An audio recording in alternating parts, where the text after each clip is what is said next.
Copyright the University of Auckland. All rights reserved. The content and delivery of lectures in this course are protected by copyright. Material belonging to others may have been used in these lectures and copied by and solely for the educational purposes of the university under licence. You may record the lectures for the purposes of private study or research, but you may not upload onto any third-party site, make a further copy, or sell, alter, or further reproduce or distribute any part of these lectures to any other person. Failure to comply with the terms of this warning may expose you to legal action for copyright infringement by the copyright owner and/or disciplinary action by the university. There we go. Hi everyone. Kia ora. Kia ora tātou. Ko and Gaskett. Tuku ingoa. No Australia. Aho. I'm a lecturer in biological sciences. So Steve originally contacted Crystal because she was the person who pioneered our use of Perusall in our courses, but she's on a remote island at the moment catching some birds. So I'm happy to fill in. We teach a lot of classes together, and like Crystal, I study animal behaviour, and my particular area of research is how animals learn from information in their environment and how it affects their behaviour. So I think that's got some good parallels for teaching and learning, and I find that my research areas and my teaching often overlap in how I approach things. So I study flowers. I study flowers and how they use information like colours and smells to attract their pollinators. I also study things like seabirds who might usually use the moon to navigate, but when brightly lit fishing boats or cruise ships come into Auckland Harbour, they get very distracted by those lights. And the use of Perusall came into our courses because we're wanting to get the students to engage better with, I guess, primary sources. So in our case, it's scientific journal articles. And so I kind of imagine a little bit like the teachers of the flowers here, and how do we get our students to do the pre-reading before class when there's so many other flowers they could be looking at, there's so much other stuff they could be doing. Or maybe we need to think of our students a little bit like a seabird. They're looking at some sort of primary literature, they've got a journal article they're meant to read. How do we direct them towards the fundamental information, the moon? Maybe in my case, that might be, say, the evolutionary concepts that are underlying the behaviour, and not get distracted by easy to notice things like a big cruise ship covered in lights. And in my case, that might be, say, getting caught up on easy to spot things like, oh, this sample size is a little bit low. We want them to move beyond that when they're thinking about it. Crystal and I teach 4 classes together. We teach some undergrad classes, and in those we're using journal articles in a very traditional sort of way. There's some pre-reading before lectures that we want them to use. But today I'm going to tell you a bit more about a postgrad class where we use journal articles in, they're quite central to the course itself. And our course is animal behaviour, behavioural ecology, but really what we're trying to do is teach people skills that they could use in any context as they're going forward. So it happens in the first semester of a postgrad diploma or master's, and we want them to be able to pick up some good skills in reading papers, picking out the important information, interpreting and communicating that information before they then go on to their other courses and then write their master's theses and introductions. So our course uses a format which you could apply to any study topic, where we basically ask the class to teach the class. So Crystal and I don't provide any content-based lectures. We have a bit of a schedule of topics each week, and the students have to sign up to a topic and then teach the class about that topic themselves. And part of that is to set the reading for the class for that week. So we want them to be able to read and engage in literature review type published articles, but also kind of more research experimental articles. And we ask them, the class, so we have 3 students who might present each week. They each need to set a reading for the class, and then in class they give mini lectures and lead some discussions. And a little bit later I'll tell you a little bit about how we managed to run this particular course entirely by Slack and instant messaging with no Zoom at all. last year when it was needed. So Crystal joined the course a couple of years ago, and she suggested let's use this new Perusall software. What our hope is that the students will be, more engaged and prepared for class. They will have read things a little more deeply. They'll be ready to go. We want them to get comfortable and confident with reading primary literature. And for the postgrads in particular, we want them to have the opportunity to test out the ideas that they would like to teach the class about before they come to class. And that works for the students who are presenting as well as the students who are coming to listen. This wasn't something that I realized was going to happen when we tried Perusall, but it's actually been a platform where students have a chance to test out an idea with a subset of the class. And then when they come to class, that same idea, they're kind of ready to then talk about it. They've trialed it out and realized that no one's going to undermine them or be negative about it. Finally, for the postgrads, we'd like them to have a positive experience of teaching. I think we've all been in situations where we get to a class, we have, wonderful ideas to share, and it's quite hard to get the students to engage with you. And we didn't want that to be these students who are now stepping into the role of teaching a class. We didn't want them to experience that in their very first class. So we wanted to prime the audience to be a pleasure to teach and to work with. I guess when thinking about the challenges of why people aren't doing pre-readings, many students don't do them. I've got there that some students are motivated by assessment. I resisted the urge to put are only motivated by assessments because I'm sure they've got many other motivations too, but certainly adding a few points or a little bit of a percentage to a task certainly does lead to a much greater number of people attempting it. We also were looking for a way that would reward kind of deeper reading without us having to do quite so much of the assessment there. The students have weekly coursework as well to hand in as part of this paper. So before they come to that class, they have to write some summaries and things on the research papers, which we mark. So we didn't want to add to that weekly marking load. But also doing other things as well as they're teaching the class. They need to do a very large literature review again, which feeds into this idea of being able to read primary literature well. So Crystal said, let's try Perusall. Perusall describes itself as a social platform for reading. As students kind of open the document on Perusall, it automatically sorts them into a group size that you can set. And so the students kind of read together, but they can do it asynchronously. So we certainly do know that some of the students sit next to each other in Kate Edger and they both open their computer and they both work on the document at the same time. That's fine. But other people are, opening that document later and then interacting and doing it there. It seems to be a context that students are very comfortable with. It's kind of a social media type thing where you make your post, you can answer that post, you can endorse the posts as whether you are, can mark them as whether you like them, and but it happens asynchronously, and they can do that kind of any time till it's due. I've got there that they can share their ideas and trial them. They can test out whether people are going to respond in an interesting way to this idea. You can set it so the students can be anonymous to each other, if you like, but they're not to the teacher. So the teacher's always able to see who's saying what. And we do this every week throughout semester, and the students quickly learn how to maximize their marks.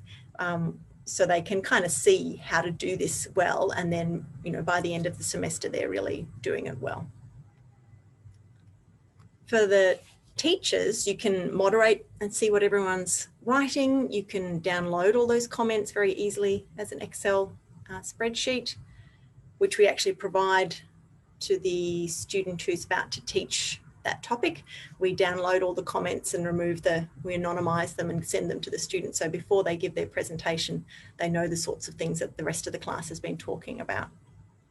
They won't necessarily be able to see all of that themselves because Perusall will sort the students into, say, automatic groups of 5 or 3. So the person presenting would only be able to see some of those student comments. One very convenient thing is that Perusall marks the student annotations automatically. I'll give you a little bit more about that. It plugs directly into Canvas, awkwardly, but it does. And the marks should propagate automatically. You can use any PDF document, and it generates quite a bit of data, including this thing called a confusion report, which can be interesting. And you get some chances to customize it. So when the students go to use this, they just go to their regular assignment page on Canvas, and we load each week's Perusall activity up as an assignment. And when they click on that, in another window, it opens in the Perusall platform. And here on the left, we have each of the week's readings. This is a picture from the end of semester once we've got them all up, but because our students choose each week's work as they go, they kind of just get one pops up at a time for them. They click on there, the PDF opens, and they're away. They can read it, they can highlight bits of text, they can highlight pictures or figures, and then they start putting their little comments in the side there. Any student or the staff can hop on and kind of endorse the question by adding a little tick. Answer questions if you want to at the bottom. So this is Crystal at the bottom of the page here. If she wants to enter a little comment, she can, but I typically leave them to it. They, I have a little look and see how everyone's going, but typically in our class of 25 to 30 students, they really manage this very nicely themselves.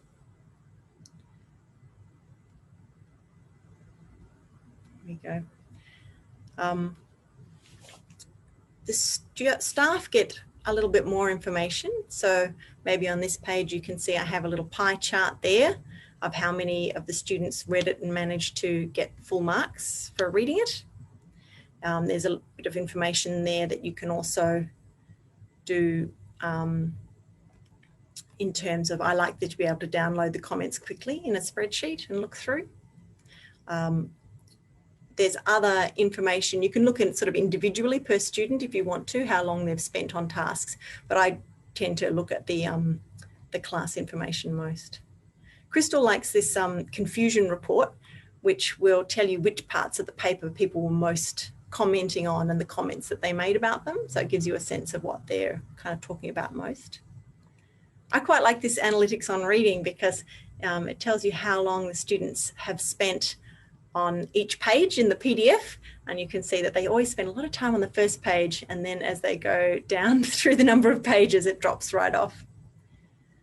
It also gives you this heat map, if that's of interest, which tells you what time of day the students were responding and commenting on the paper.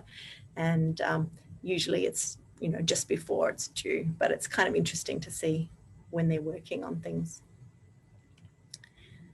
The automated marking is quite a big benefit.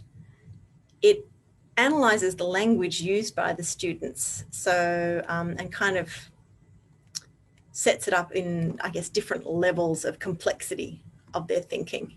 So if they just kind of repeat back the same information that's in the document, or they just sort of say, oh, I don't get this, or I don't like this, they get kind of a low mark for each of those comments. But if the more complex their language, the more marks they get. And they quickly learn that if they talk about lots of ideas in a comment and they connect from different pages, then they are going to do a little bit better. It has a default maximum marks of 3, but then you can set whatever percentage you think it's worth in the Canvas assignment page. And we typically sort of usually 0.5% or 1% for each week's reading is what we usually do. One convenient thing is that Perusall provides a bit of a kind of a handout basically that explains to the students how their marks are calculated. So that's quite nice to be able just to give that to the students. And because we don't make it worth a great deal, they seem to be reasonably comfortable with the marking. Those marks are meant to propagate across automatically, but I usually check because sometimes they don't go very well. There's a few missing. So I'm a very passionate teacher, but the main area that I spend most of my kind of service time is in terms of equity. And I've been reflecting a little bit on Perusall and how it might be useful. So far I've thought of more advantages than disadvantages, but I would be interested to know if anyone can think up other ideas as well. Oh, I just see a little note in the chat about where can any PDF be used or only accessed through Tallis? Any PDF. So you can just, any PDF at all, you can put it on. And I'll talk a little bit about copyright in a moment.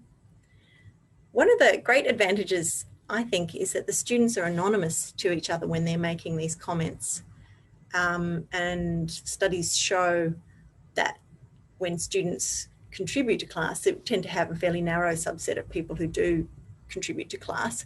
And then the class is much more likely to challenge female students, people of colour, Indigenous students are much more likely to be interrupted and challenged throughout the class when they're speaking. And our course involves a lot of discussion, and we're there to moderate, but I quite like the way Perusall gives people a chance to do that anonymously. So the students never know each week who they're going to end up in a group of 4 or 5 with reading those documents. So they kind of get different mixes all the time, so nobody knows who they're talking to. But they seem to engage quite happily. It doesn't seem to bother them to not know who they're talking to. You can do it asynchronously, your own pace. It's in small groups. I think it's quite useful. It does require kind of a large screen. I think it's very difficult on a phone to use it because it's just so tiny with the PDF being open and adding the comments. But maybe people have got some other ideas in there as well. Oh, there's a question there. Does it work with screen readers? It says, well, I had a look and it said that you can, a teacher can upload their own read versions of it, audio clips to go with it. It doesn't seem like it has any kind of automated internal process, but then on their accessibility page it does say that there's no need to use screen readers. So I don't know whether that means if the lecturer has uploaded an audio file there's no need to use a screen reader. I'm not sure. I guess what you can do is always open the PDF separately and use your screen reader there, but then awkward to attach your comment to the right spot.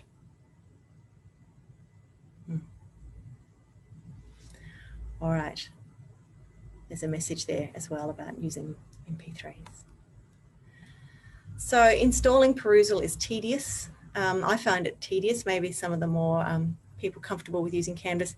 It's not, you can use it as a plug-in, but it's not available in the kind of easily accessible plugins there on the screen. So you need to go into your app configurations and add it manually.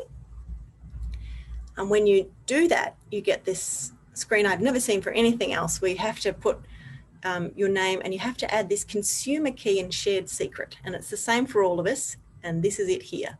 So take a photo now of this screen. You can get this, I've got it before by emailing IT support, or if you have using your University of Auckland address, you can email the Perusall company as well. So those are the critical values. Once it's plugged in, I recommend actually removing it from the menu on the left, because when students click on there to do their weekly Perusall activity, their marks never seem to properly move automatically from the Perusall into the Canvas grades page. So I recommend removing it there, and I just leave it for the students to find in their list of assignments. Another trick that we learnt painfully was that at the start of semester you need to set your group size. So within Perusall itself you need to go to your settings and set your target group size. If you have 25 people all trying to write on the same document, you know, by the time you get to person 4 there's nothing left to say. So we want to apologise to the 2018 class about that. Thanks for the time warning there, Stephanie. When you set up your assignment, there's various options you can choose. You can make it anonymous or not. You can choose how much it's worth. One trick is to, when you set it up, choose it as an external platform, select Perusall, and then load in a new tab. That's my top tip. Copyright. We always use journals and we stick to this one article per issue, but you can, there's some flexibility within there. So that's the link there for the university's rules on that. Students quite like it. So they describe it as helping them analyse papers. They wanted to see what other people were thinking. This comment at the bottom was about, we didn't get them through early enough. So yes, that was our group size issue. Other people said, as much as I hate Perusall, it was very good for making people engage. So they found it painful but useful. In 2020, we connected with Slack and didn't do any Zoom recordings, and we got surprisingly happy students out of that. So we got a lot of satisfaction, even though we taught the course using instant messaging and Slack.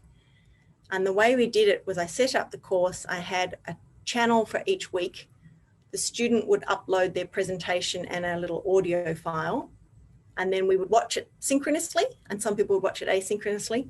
And I was astonished by the response. So basically I would sit there and I would have a cascading waterfall of instant messages between all the students. Look at these, this is all from the same time stamp, hundreds of messages per session. I've never seen anything like it. And the students are clearly very comfortable with it. And they were extremely positive as well. So I found that I did have some concerns about privacy and direct messaging, but it was all okay. And just a final few comments about how much people enjoyed having that rolling dialogue with Slack and Perusall, and it being something they could engage with others or not all week. This comment here surprised me. I enjoyed it because it allowed for meaningful group discussion. I'm of an age where I never would have thought that instant messaging would be a meaningful group discussion, but the students certainly perceived it as that. I felt I didn't get the deeper discussion that I would have in class, but I certainly had a lot more people contributing and being involved than I did in class. I then used Slack for my undergrad classes too, which works very well if you want to identify plants and you need help. So there we go. That's the Perusall story. It's finicky, but the students seem to get comfortable with it quickly, and it saves us a lot of time with marking. And surprisingly, it seems to really support some of the more introverted students and less confident students, students from minorities, to be involved in commenting, or perhaps to trial comments before they come to class. All right, thank you very much, Anne. That's a great presentation. It's great to hear about your experiences and what the students' feedback was. Do we have any questions in chat? Or anyone want to ask? I just popped one in. Yeah, can you send who's in each group? Somebody just wanted to say. Yes, you can. If you want to, you can manually control that. You can set that if you want to. Somebody else in our used it. So Corinne David in our department used it with an undergraduate class, and she was kind of setting reading groups, and it was quite complex and to set up and navigate as well, but I think it is possible. One of the questions that I asked Crystal when she presented to a BRG working group was whether or not she felt a tool like this would be useful in the earlier years of undergraduate curriculums, and I would be interested on your thoughts. And yeah, we use it in the biggest class we use it in is almost 200 students. But because it's automated, it's quite good. And we might set it, say, 1% to read this paper before class. So we never put a whole lot of percent on it. But I think if you are providing readings anyway, why not do it like this? I think it's quite straightforward to set up and administer. I guess I have some concern about whether people may make comments within it that require moderation, that people not following the university's code of conduct, basically within their messaging. But I guess the ease of being able to quickly download it as an Excel spreadsheet and cast your eyes over it each week might be one way of moderating that. That would be my concern about using it in big classes. But in terms of kind of the logistics of it, as long as you don't put too many points towards it, I think it would work quite fine. I guess my question would have been more around, would the students have the skills to make this an effective tool at, let's say, a first or a second year? Or do you think that you might have to scaffold them into, obviously, what you were looking for in the upper levels, which was more critical engagement with primary literature? Used it as, so what I've done is you can either set a section of a document rather than the whole document, but I've actually just taken the first page of a PDF because I want people to look at the abstract, and then I've kind of talked them through. So this relates to a question there about, can the teacher embed questions on the paper for students to discuss? I've never done that. I don't know that it's possible within Perusall. What I did was I kind of set an assignment, and at the top of the assignment box in Canvas, I said, take a look at this abstract and highlight where these things are done. So I used it as a way to teach people how abstracts have quite a formal structure to them. Where's the sentence that has the aim? Where's the sentence that's got the broader significance? So I've used it a little bit like that as well, in quite small groups, but with, say, good and bad examples of abstracts. But I think, I mean, I don't know, I think if you're setting a paper and you want people to have a look at it, then this would be a perfectly good format to do it in. And certainly in a lot of our undergrad courses, there are, maybe more at the second and third year level, but there are, you know, read this paper associated with today's lecture.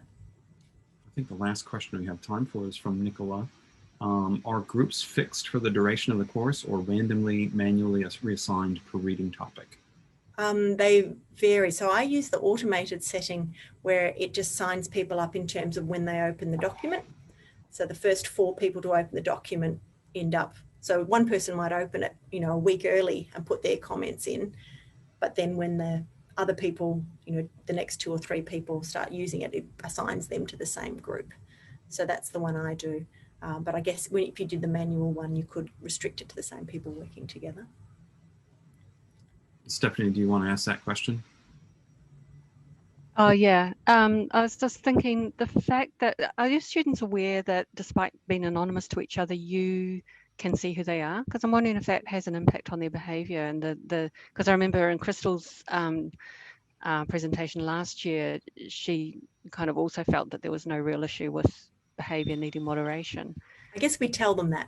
So when we do sort of an introductory, the only lecture that Crystal or I gives, we take turns to run the course. At the start of semester, we explain that we can see the comments. And I did the same when I started using Slack, actually, because in Slack, the students can direct message each other. And I was concerned because it wasn't kind of a university connected platform. And I asked the student reps about it in my classes, and they said, just make a really strong stance at the beginning of semester that, you know, your expectations for how it's going to be used. And I guess I'm also known amongst the undergrads in my courses that equity is something I'm very focused on. So they might feel like they can come forward and talk to me about it. And in fact, I'm going to use it again in a class this year where people have group work, because we did have some issues last year within a couple of the groups with some really awful messaging that they'd been doing to each other on other instant messaging platforms that they'd kind of set up to work on. And I'd like to direct them onto Slack. And in Slack, the moderator can actually get hold of all of the direct messages. So I told them that as well. I said that I don't see them when they send it to each other, but I certainly can access and get a backlist of them all. So that's how I managed it so far. Thanks. Excellent.